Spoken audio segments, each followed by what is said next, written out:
IVF Kids. So happy you stopped by. Now let's get to dancing. Today we're going to be focusing on ballet. Ballet 101. So these are our ballet positions. Alright, let's get right into it. Okay, dancers, so let's start by putting both our heels together. We're going to try to make and imitate of the letter V. Using your hands, put them together to make the letter V and make sure that your feet look exactly the same. Moving along to our dancer hands, we're going to put them in first position.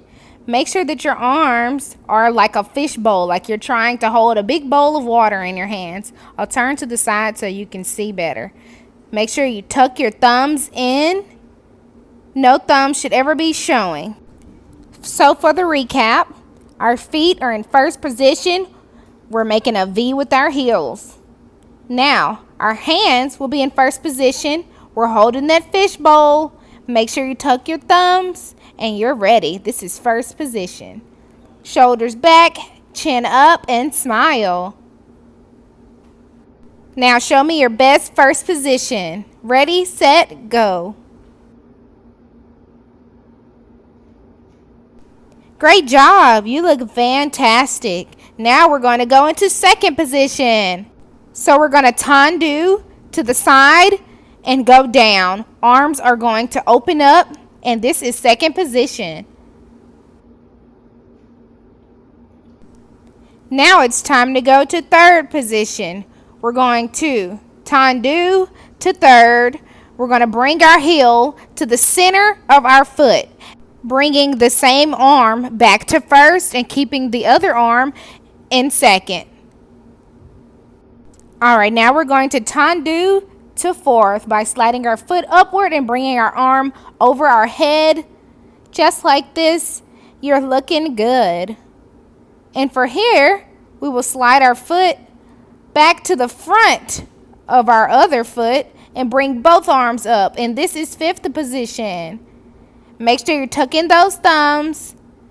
And now we're going to releve, which means to roll up from the balls of our foot and hold it, squeezing your butt and keeping those legs straight. And you've just learned your 5 ballet positions. Good job. All right, now let's break down the feet. All right, we're tenduing from first to second. We're tenduing from second to third, sliding that foot, sliding that heel. We're tenduing from third to fourth, sliding that foot forward. And now we're going to tendu to fifth, bringing that heel to the ball of our upper big toe. All right, and those are the fifth position feet. And now here are the hands. Oh, I had to throw in a little releve. Now on to the hands. So our first position, hands. Remember, hold that fish bowl and don't let the water spill out. And tuck in those thumbs. We're going to slide. Open those hands up into second. We're going to slide. Our arm will close into third. And then for fourth, we'll bring that same arm up. And then for fifth, both arms are up. And these are your 5 positions for your hands. So let's stay on releve and do some halfway turns. We'll turn to the back, hold it down. We'll releve back up, turn to the side, down. Okay, guys, bring it back up into releve, back to first. And then a full circle around. And we're done. You did an amazing job.